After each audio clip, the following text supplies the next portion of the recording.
Welcome to the Business Buyer Diaries. My name is Nathan Platter. I'm a full-time employee, and I bought a business. I did everything right, from finding the deal, handling all the due diligence on 63 opportunities, and ultimately bought a profitable gym. And boy, was I in for a big surprise as a new owner. I chronicled everything in real time, including the biggest wins to the stressful nights at 2 a.m. I'm sharing my journey without sugarcoating anything, so you don't make the same mistakes that I did. Here's today's episode. All right. Well, happy Friday, everyone. Today I got to lead my first warm-up session. That was pretty cool. I've got some appointments across town, and along the way, I realized I was going to be by one of the clubs that I'm looking to acquire. And it was really cool. I walked in, the manager remembered my name. Love that. Phenomenal facial recognition. I've only met this manager one other time when she helped me become a dual member at both clubs. And I walked in like, oh, hey, Crystal. I've been going through the instructor class with so-and-so. It's like, oh, yeah, Nathan, right? I was like, yeah, that's me. That's my name. And I really appreciate that phenomenal memory. And so from there, I was like, hey, I've been doing the instructor training. And we did the warm-ups. And one of my assignments or homework assignments is to practice leading the warm-ups. And so like her eyes lit up. She's like, what? And I was like, yeah, so it's been great. So one of my assignments is to lead 10 warm-up sessions. Are you okay if I do that for you? And she's like, oh, yes, please. Here you go. Here's the microphone. I'll help you get up. And so it was great. And so those little reminders that she doesn't know that I'm buying the club, but just to have peer support, people that want to make her life easier. I'm sure she's led the warm-up sessions 100 times. She's been this gal's been at the role for a year. Very, very high energy, high caliber individual. Loved working with her. I don't want to say loved working with her because it's going to continue ongoing. And so it was really great just to see people want support. People want to know that they're not in it alone, that there's other instructors, there's other people that want to chip in, contribute, help out. Because we all have jobs where it would seem like you're carrying the weight of the world. No one else is helping out. If you can't take a Friday off, you can't have a happy hour. And so for someone to step up and be like, hey, I want to help out. I want to participate. I want to be engaged. That was really cool to see. And then afterwards, one of the perks of that is now the class sees me as this participant, someone that is not quite the leader, but a leader at the club. And so I got a chance to meet a few people, and how they view you changes just a tweak slightly. And so they know oh, you're one of the instructors. You're one of the people that work here. You're not just a member. And so it's only 8 people out of 350 members. So, but it's still it starts to adjust just slightly. So as I'm working out, you have to be more conscious of your form. You have to be more intentional about how people are viewing you and how you view the rest of the people. And it's not a dramatic shift, but the aura that goes with you slightly changes. And so that was something to just be aware of. And that's just part of the process. Afterwards, we're all getting water, getting cleaned up, and I asked for feedback, how the warm-up session go? Was it loud enough? And one of the helpful things that was great to hear was the energy, the optimism, the excitement to be there. Because after a while, members get used to the same staff, they get used to the same warm-up routines. And so when there's new blood, a fresh face, there's that surge of energy. It kicks things off on a good level. And I'm a pretty upbeat, energetic, optimistic person. And so I can see how that, they weren't just they weren't just BSing me. It was real. I appreciated that. They gave 1 or 2 tips on from jumping jacks to jabs, here's how transition. I really liked how I did that. And so getting that feedback. And as I linger a little bit longer, I'm getting ready for the rest of my Friday, working the day job.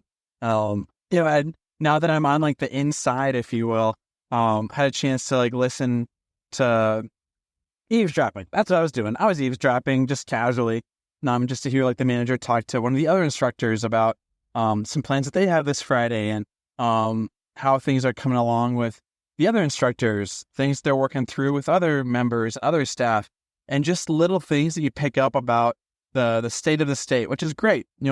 Some pros, some cons, but one thing I'm really glad about having done some instructing is I'm now able to listen on these conversations and building that trust with the staff there.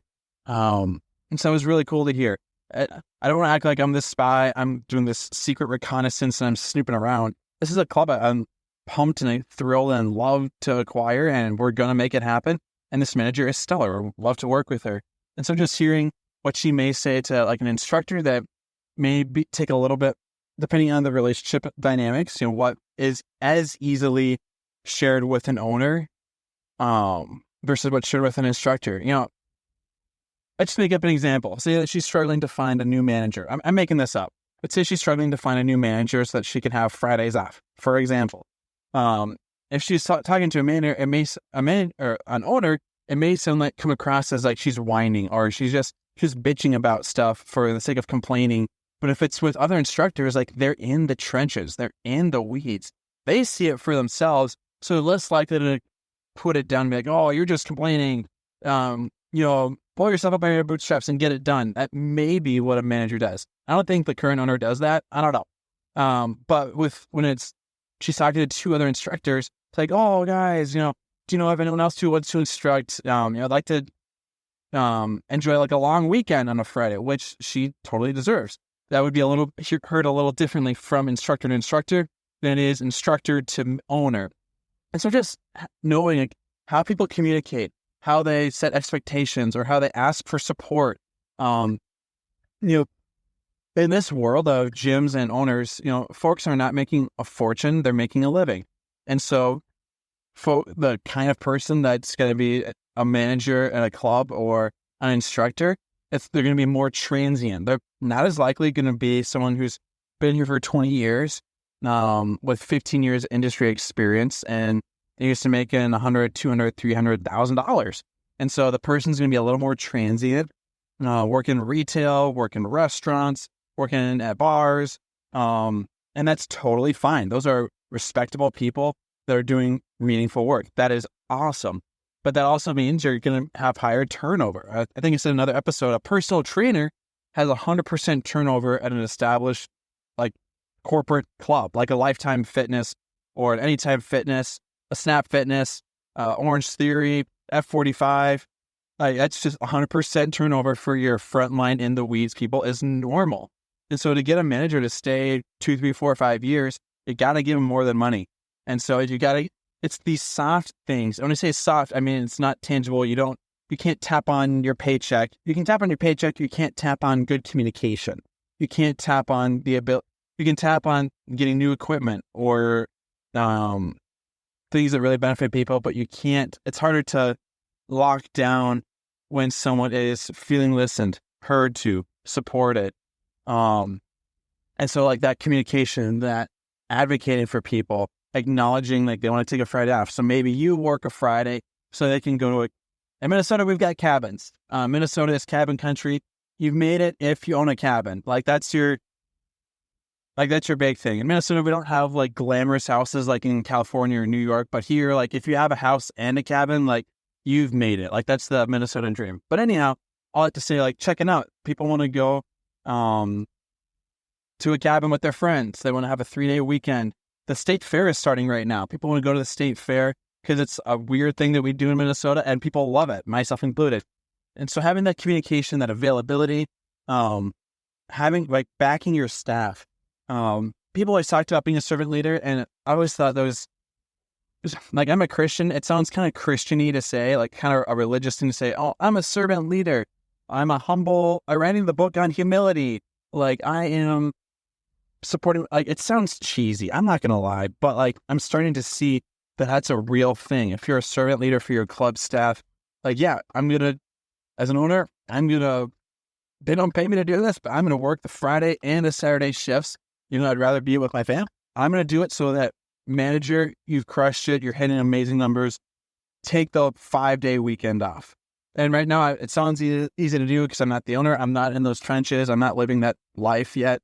But I'm seeing like the weight of relief that does for company culture, for this manager that, maybe she would be comfortable saying she needs more support. Maybe she doesn't. I don't know. I think she does. but just shooting from the hip. It's really cool to see like when you're peer to peer, what people are willing to let be heard versus when you're the owner and peer, it's probably a little bit different. So all that to say, really great instruction class, stellar workout, had a blast. And just being in the trenches. I'm really liking being in the trenches, and I'm seeing like the appreciation of, in this franchise, people who are members get recruited to be instructors. Instructors are usually the people that get promoted or hired upward to being a manager. And I can see why that's a great idea. I'm seeing how that is appealing, because if someone's just brought in from the outside and they haven't seen the club dynamics, they don't quite know what's normal. I can see how it could land on deaf ears. And so all that to say, it's really cool to see so many things going on. And I'm glad to be in the trenches and in the weeds. So on to the next thing for the day. It's going to be blast. But I would recommend owners get in the weeds of the business. Really dive in. Really see what your frontline base level, and when I say what your frontline staff on the ground level are doing, really like appreciate it, because you're going to be the person who's setting schedules, telling them what they need to be doing, and they need to know like you've got their back, that they're not just doing this alone. You're not just this rich owner who's driving a Range Rover or a pickup truck or whatever, but like, you're valuing them and appreciating them. So there you go. Have fun, enjoy the weekend, get in the trenches and promote yourself as you buy businesses. Don't just come in as this suit and tie, Mr. Moneybags person. Whether you have money or not, get sweaty, get dirty in the trenches, elbow to elbow, go through the suckiness, see how people like ghost shifts, see how people get sick, get COVID, and now like you're short one hand, and appreciate the pain. And put yourself through that pain, because you may have less of it by choice, but you also need to be top of mind for that too. This has been another episode of the Business Buyer Diaries. Subscribe so you don't miss the next episode. I hope you're realizing that business ownership is no cakewalk. Check the podcast notes for a link to the DIY Due Diligence program, the complete list of show sponsors, and for media inquiries.